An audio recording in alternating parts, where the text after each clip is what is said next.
आज हम 12th commerce subject के अंतर्गत साझेदारी का पुनर्गठन, इसके अंतर्गत जब साझेदारी फर्म में कोई नया साझेदार प्रवेश लेता है, ऐसी स्थिति में शेष जो पुराने साझेदार रहते हैं उन साझेदारों के लाभ हानि विभाजन अनुपात में परिवर्तन हो जाता है। अब जब नया साझेदार फर्म में प्रवेश लेता है, ऐसी स्थिति में पुराने साझेदारों के लाभ हानि विभाजन अनुपात में परिवर्तन होना स्वाभाविक बात है। जब नए साझेदार को पुराने साझेदार अपना हिस्सा देते हैं तो ऐसी स्थिति में नया लाभ हानि विभाजन अनुपात की गणना किया जाता है। तो नया लाभ हानि विभाजन अनुपात प्रमुख रूप से किन विधियों में नए साझेदार को पुराने साझेदार अपना हिस्सा देते हैं, इसमें पहला कंडीशन बनता है जब पुराने साझेदार अपना पुराना अनुपात यथावत रखना चाहे। इस कंडीशन में पुराने साझेदारों का पुराना अनुपात यथावत रहता है और नए साझेदार को मिलने वाला अनुपात या लाभ का हिस्सा मिल भी जाता है। जब नए साझेदार को जब हिस्सा देते हैं और पुराने साझेदारों का पुराना अनुपात यथावत रहता है तो ऐसी इस स्थिति में फर्म का कुल हिस्सा एक मान लिया जाता है और उस हिस्से में से नए साझेदार को दिया जाने वाला हिस्से का भाग घटा दिया जाता है। ध्यान से सुन लो, फर्म का कुल हिस्सा एक मान लिया जाता है और उसमें से नए साझेदार को दिया जाने वाला हिस्सा घटा दिया जाता है। शेष बचे हुए हिस्से को पुराने साझेदारों के लाभ हानि विभाजन अनुपात से गुणा कर नया अनुपात ज्ञात किया जाता है। और ऐसी स्थिति में जो नया लाभ हानि विभाजन अनुपात ज्ञात होता है वह होता है लाभ हानि विभाजन अनुपात का नया अनुपात। अब इसी में दूसरा कंडीशन बनता है जब नया साझेदार पुराने साझेदारों से समान अनुपात में हिस्सा प्राप्त करना चाहिए। इस प्रश्न में या इस कंडीशन में जब पुराने साझेदार के अनुपात के लाभ हानि अनुपात से नया साझेदार अपना हिस्सा समान अनुपात में प्राप्त करना चाहे तो ऐसी स्थिति में जो नया साझेदार जिस हिस्से के लिए अपना साझेदारी में फर्म में प्रवेश लेते हैं और जितने साझेदार रहते हैं उनके हिस्से को गुणा कर दिया जाता है। मान लो एक फर्म में एक नया साझेदार आता है, अपने 1/2 भाग के लिए वह साझेदारी फर्म में प्रवेश करता है। अब ऐसी स्थिति में पुराने साझेदार ए और बी दो साझेदार है और उनका अनुपात 5:3 है। 5:3 पुराने साझेदारों का अनुपात है और नया साझेदार 1/2 हिस्सा के लिए प्राप्त करना चाहता फर्म में प्रवेश लेता है और ऐसी स्थिति में जब वह पुराने साझेदारों से अपना लाभ का हिस्सा समान अनुपात में प्राप्त करता है तो 1/2 का आधा कितना होता है, अर्थात 1/2 वह ए से मिलेगा और 1/2 वह बी से मिलेगा। इसलिए 1/2 गुणित 1/2 अर्थात 1/4 हिस्सा वह ए और बी यानी दोनों साझेदारों से 1/2 हिस्सा प्राप्त करना चाहेगा। और ऐसी कंडीशन में इस कंडीशन में 5:3 अर्थात 5/8 और 3/8 इनके हिस्से से नए साझेदार को हिस्सा घटा दिया जाए, घटाकर से नया अनुपात ज्ञात किया जाता है। अब इसी में तीसरा कंडीशन बनता है जब नया साझेदार किसी एक साझेदार से हिस्सा प्राप्त करना चाहे। अब इसलिए किसी एक साझेदार से हिस्सा प्राप्त करना चाहे तात्पर्य, मान लो अगर इसी प्रश्न में ए और बी 5:3 में फर्म में साझेदार है और सी व्यक्ति नए साझेदार को 1/2 हिस्सा में यदि साझेदार बनाया जाता है और वह किसी एक साझेदार से हिस्सा लेता है, मान लो वह ए से ही प्राप्त करता है, तो ए के हिस्से से ही उनके हिस्से को घटाकर नया लाभ हानि विभाजन अनुपात ज्ञात किया जाएगा। अब इसी प्रश्न में चौथा कंडीशन बनता है, जब नया साझेदार पुराने साझेदारों से अपना लाभ का हिस्सा असमान अनुपात में प्राप्त करना चाहिए।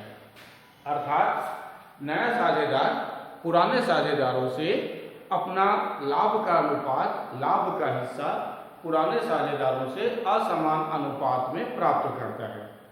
इस कंडीशन में 1/5 या 1/3 ए और बी से प्राप्त करता है। मान लो 1/5 हो गया और 1/3 ए और बी दोनों हिस्सा, जिससे यदि दोनों साझेदारों से जो हिस्सा प्राप्त करना चाहता है, तो इस कंडीशन में दोनों साझेदारों से जितना हिस्सा प्राप्त करता है असमान अनुपात के हिसाब से, उसी अनुपात से उनका हिस्सा घटाकर नया अनुपात ज्ञात किया जाता है। इसके पहले अपन साझेदारी का नए साझेदारी के प्रवेश में ख्याति मूल्यांकन की आवश्यक दशाएं, ख्याति मूल्यांकन की विधियां, ख्याति मूल्यांकन की प्रमुख रूप से 4 विधि का अपन पूर्व में बता चुके हैं। अब नया लाभ हानि विभाजन अनुपात की गणना का प्रश्न अपन हल करने वाले हैं।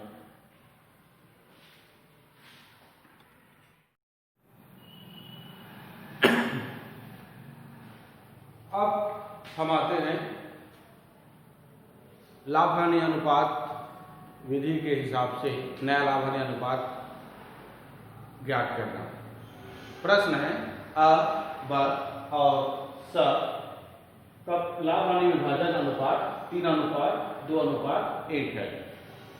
वे 1/10 भाग के लिए साझेदारी में प्रवेश देते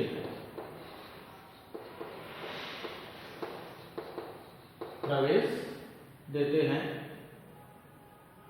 यह इस विधि में यह नहीं बताया जा रहा है कि द अपना हिस्सा किस साझेदार से प्राप्त करता है, आ से लेता है कि ब से लेता है कि स से लेता है, और न ही असमान अनुपात है।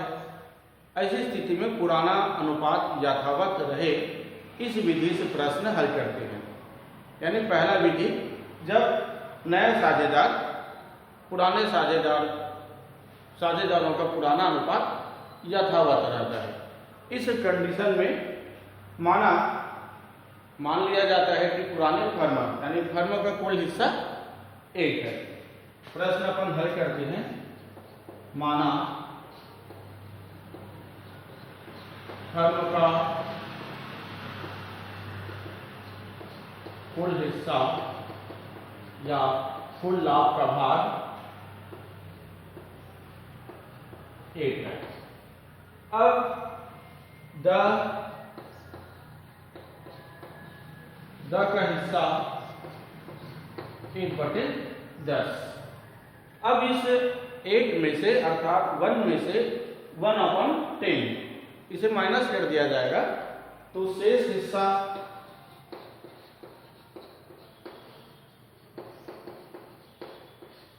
एक हिस्सा में से 1/10 घटा दिया जाएगा, तो शेष हिस्सा क्या बचेगा 9/10।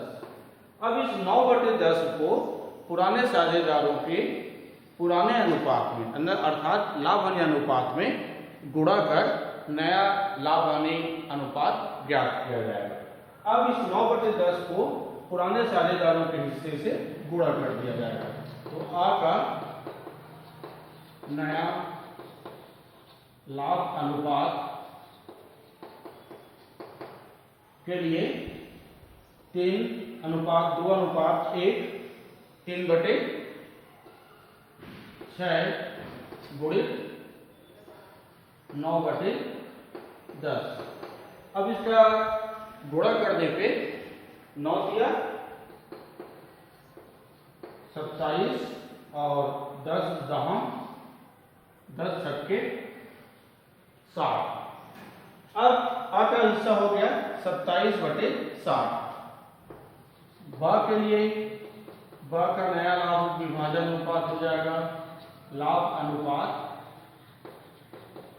ब का हिस्सा है 2/6 गुणित 9/10, तो 9 दूनी 18 और 10 छक्के 60।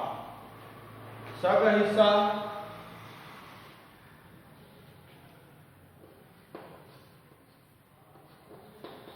का हिस्सा हो जाएगा 1/6 गुणित 9/10, अर्थात 9 × 9 और 10 छक्के 60। अब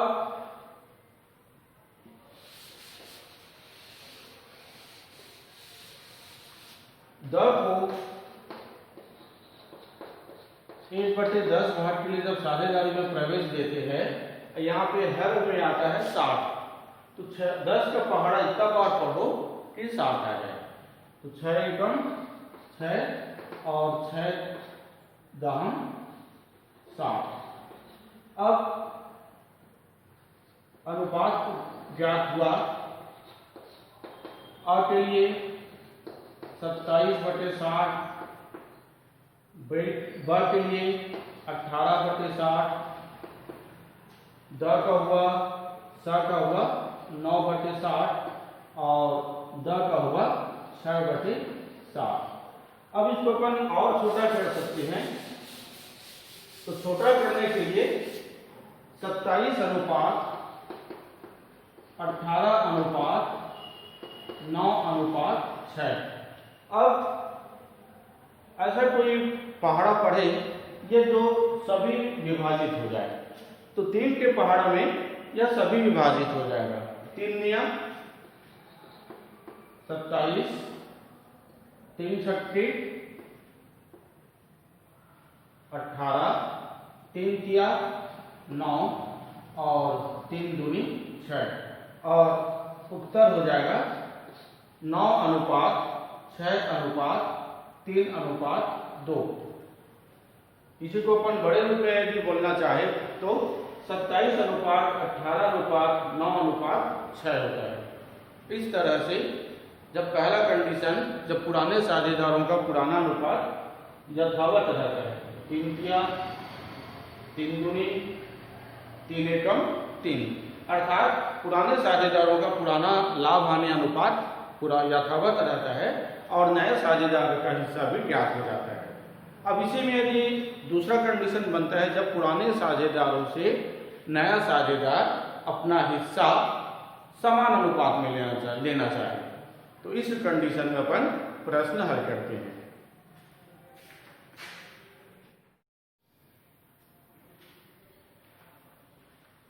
अब हम आते हैं जब नया साझेदार पुराने साझेदारों से समान हिस्सा में अपना लाभ विभाजन अनुपात प्राप्त करता है।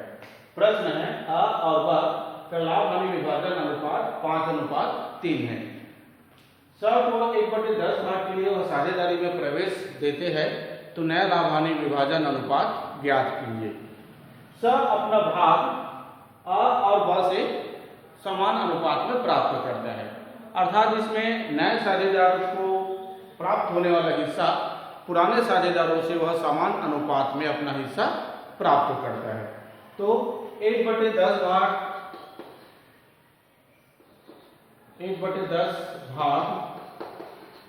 वह अ से भी प्राप्त करता है और 1/10 भाग वह ब से भी प्राप्त करता है। 1/10 गुणित 1/2, अर्थात वह दोनों साझेदारों से अपना हिस्सा बराबर प्राप्त करता है, तो दोनों साझेदार अपने हिस्से में से 1/20 भाग वह देगा। आगे समझ में 1/10 आ से प्राप्त करता है, 1/10 ब से प्राप्त करता है, तो 1/10 गुणित 1/2, अर्थात 1/20 भाग वह अ और ब से प्राप्त करता है। अब इसके आगे अपन सवाल हल करते हैं। इसके लिए अब आ का नया हिस्सा, नया अनुपात, इसके लिए अनुपात हो जाएगा 5:3, तो 5/8 माइनस 1/20। चाहे तो अपन इसका लघुत्तम विधि से प्रश्न हल कर सकते हैं या तिर्यक गुणा, लेकिन तिर्यक गुणा में प्रश्न हल करने के लिए लंबा प्रोसीजर अपनाना पड़ता है, इसी वजह से इसको लघुत्तम विधि से प्रश्न हल कर सकते हैं। तो लघुत्तम विधि से जब प्रश्न हल करते हैं तो 20 दूनी 40, 8 पंचे 40, तो 40 का लघुत्तम 40, 8 पंचे 40, तो 5 पंचे 25, 20 दूनी 40, तो 2 एकम 2, 25 में से 2 गया तो 23/40। यह होगा अ के लिए। अब ब का नया अनुपात ज्ञात करने के लिए ब का नया अनुपात, बी का हिस्सा होता है 3:3 हिस्सा 3/8, तो 3/8 माइनस 1/20। फिर से वही लघुत्तम विधि, तो लघुत्तम विधि के लिए 8 पंचे 40 और 20 दूनी 40, ये हो गया लघुत्तम विधि के द्वारा हर में 40, 8 पंचे 40, तो 5 किया 15 और 20 दूनी 40, तो 2 एकम 2, ये हो गया 13/40। अब 23 और 13 36 सर को 1/10 भाग के लिए अपन साझेदारी में प्रवेश देते हैं, तो सर का हिस्सा ज्ञात करने के लिए इतना पहाड़ा पढ़ो कि 40 आ जाए। 1/10 तो 10 का पहाड़ इतना बार पढ़े कि वह 40 हो जाए। 4 एकम 4 और 4 दहम 40, उत्तर हो जाएगा 23/40 अनुपात 13/40 अनुपात 4/40। उत्तर की सत्यता जानने के लिए 23 और 13 36, 36 और 4 40। इस तरह से जब दूसरा कंडीशन में जब प्रश्न हल करते हैं, दूसरा कंडीशन जब नया साझेदार पुराने साझेदारों से अपना हिस्सा समान अनुपात में प्राप्त करता है। इस विधि में, इस अध्याय में अपन 2 विधि का अध्ययन कर चुके। पहला कंडीशन जब पुराने साझेदारों का पुराना अनुपात यथावत रहता है, और दूसरा कंडीशन जब पुराने साझेदार से हिस्सा नया साझेदार समान अनुपात में प्राप्त करता है। शेष अगले वीडियो में बताया जाएगा।